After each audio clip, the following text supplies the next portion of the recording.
guys. Happy 1st of February. I'm so happy. And how nice has the weather been? We've been very treated the last few days. I mean, it's been warmish. It hasn't rained, but it hasn't here anyway. It's been lovely. I kind of feel like you need to whisper it. In fact, I'm just literally where I stood, there are midges everywhere there. Should probably get his sweet itch rug back on.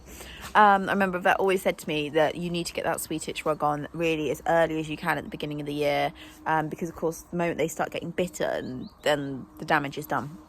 And as I can see in my yard right now, there are tons and tons of midges. I'll start having to hunt that out over there.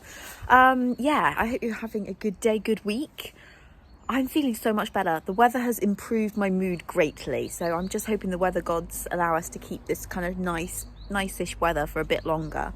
It's just nice to have a bit of sun out, and even if it's a bit breezy, it's better than what it was. Anyway, I've just got back from work. It is, what time it is actually? Oh, it's 4:30. I mean, incredible. I mean, it's pretty light, isn't it? It's pretty amazing now. What is it, about kind of just gone 5 when it starts to get a bit dark and dusky? But other than that, interesting light. I'm going for a really interesting look today. I feel like I should be going to some sort of like ski party or something. I'm very bright, very bright. I've been wearing lots of layers because, you know, in that wind it's still, this light is bizarre. Maybe I should change angles or something. Nope, makes no difference either way. Maybe it's just the fact that I'm in such bright clashing colours. Anyway, before I start emptying, I picked up feed today, so before I start emptying my car out and mucking out again for the millionth time today, I've got a really lovely in-hand groundwork exercise that I have totally stolen off of the BD convention. This was a Michael Alberg exercise. I just thought it was a really nice one to have. It's something I've never done with Sienna before. It's very simple, very easy to do. So I'm not going to talk about it too much now. I will talk over my video clips that I'm going to put up on the screen any second. And yeah, enjoy. Perfect if you've got a young horse. This is great for young horse, bending, suppleness, contact, all that kind of thing. Right, I'm going to get on with. Yeah, I know, I'm sorry. I'm going to leave you to the exercise, and then I'm sure I'll see you guys a bit later.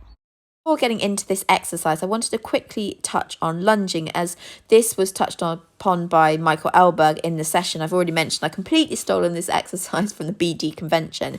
He spoke about the fact that young horses are really not strong enough to be lunged too much, and we all know this anyway. However, if you do have quite a bright, sparky young horse, you may want to lunge before you get on, otherwise it could be a little nerve-wracking. However, he spoke about doing more in-hand work with them to help settle them. So about walking and trotting them up in hand to help take the edge off them, help to get them listening and settling before you get on board.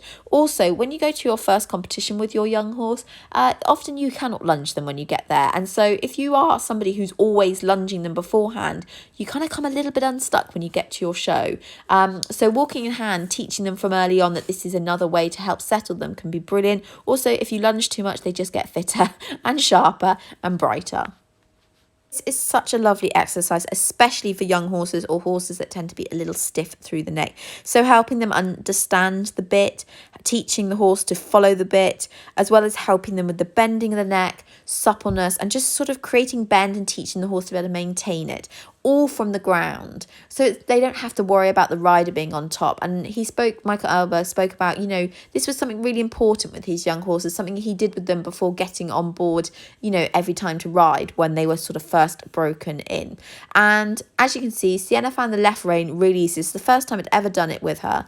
I just kept my outside rein, so my hand was at the end of the buckle. I kept my outside rein up on top of the saddle as a point of contact. Also gave me kind of a base to kind of hold on to it, so if she did yank a little bit, I wasn't going to lose the rein. And then I just asked her to very quietly bring her neck round to the side. And when she initially fidgeted around, I just kept the pressure nice and even and just waited for her to stand and work it out. And once she stood, I had a little bit of neck bend, and then I released her and told her she was a good girl. I've already said I didn't ask too much neck bend from her this time round because this was the first time she did it. She was a lot softer and more flexible through her left rein than she was her right rein. So you can see on the right rein here, she did not find it anywhere near as easy. And you can see just quite how solid she is through the neck, where she lacks that suppleness. And so she was obviously a lot more fidgety. So we just quietly and patiently waited for her to understand that she has to stand and then bend. And it took her a few attempts this time round. And again, just asking her very gently to bring the neck round to her side while standing still, and then trying to maintain and hold that shape for a few seconds before releasing her. And I guess the stronger she gets, the longer I can hold the shape for. And also another way to making this exercise a little bit harder is to make the outside rein a little bit shorter. So as I say, to begin with, I started with my hand on the end of the buckle to make it a little bit harder. I could take my hand to kind of where the leather and then the rubber of the reins meet. And when you do this, you would then be creating less space for the horse. So they then have to learn to bring the neck up and shorter to be able to bend it. So creating kind of more pressure through the neck and making it that little bit harder to bend. And it's interesting on the kind of, horses that are kind of higher up the ladder and working, you can really see the individual muscles of the neck really working. And this is hopefully something I'll see in the future with Sienna, but it's definitely something that I am going to do before I get on her each time. I really feel like it's going to have quite a big impact on her. And the third phase of it is if your horse really gets, the bending when they're stood still and maintaining the shape, is that you can then do it in motion. So you can ask them to bend and then start moving them around the arena. And you can go as far as making them do a little bit of leg yield. And I won't lie, I had a little sneaky play with this because she kind of picked it up pretty quickly, to be honest. And I had a little sneaky play towards the end of just moving her around the ring on the bit, bending. And what's so lovely is when you do it from the ground, you give them the security that you're right there, but also you get to really feel through the contact. It was really interesting. I could see with Sienna, she's quite playful with the bit, so she tends to do a lot of tongue action and fiddling around. But the more we got into this exercise, the kind of quieter she became in the mouth. It was interesting to watch her. Like, quite often when you're riding, you can't always see what's going on at the mouth then. You should be looking up and ahead. So the fact that you are stood beside their shoulder and you can really sort of see the bend in the neck, you can see how they're playing with the contact and if their mouth is quiet and so on. It was a really, really interesting and useful exercise, and one I just, like I said, I know I'm going to do a lot of with Sienna. Yeah, it was fun. It was fun. Here you can see I just start to move around the ring a little bit. And again, she has a nice shape to her neck, getting her to flex. I was a bit rubbish with my outside rein, I won't lie. You really do need to keep a nice, even, kind of like rein in the outside rein. And it tended to bounce off the top of the saddle, and then I tried to drop it a little bit. So it was important that I learn to be a little bit more consistent with that outside rein. But you can see here she picked it up really very quickly, and I just think this is a great one to play around with. And I think we were in the school for a good 20 minutes just doing this, so maybe one to try at home if you've got a young horse or a horse you're just breaking in at the moment. Like I say, a great way to teach them about contact and the bit, and starting to teach them about bending.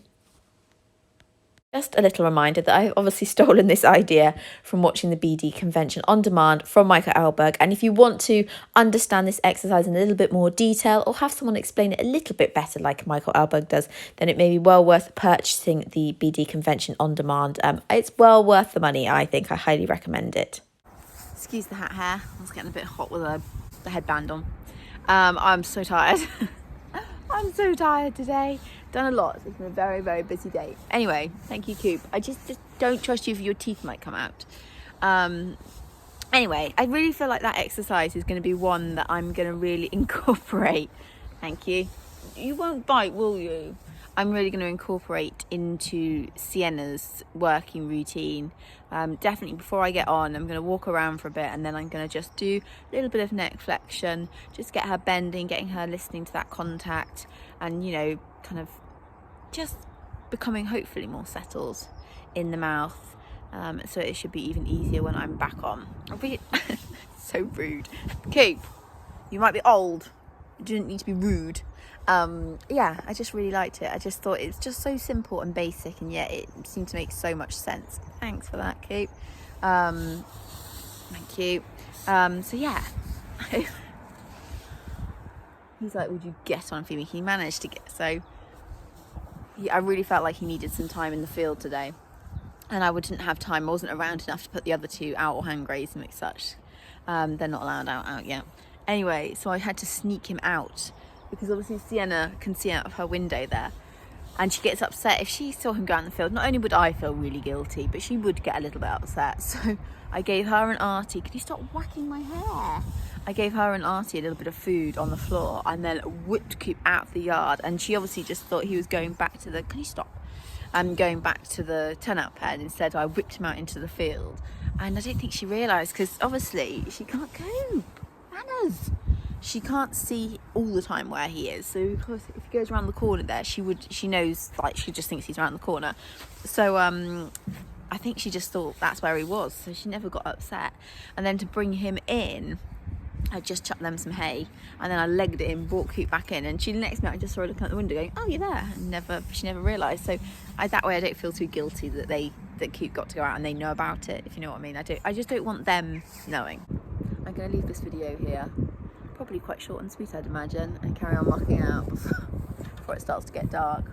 On a proper go slow I am. I need to find a bit of energy, pick up a bit of speed. He'd also probably quite like his dinner. Thanks for watching.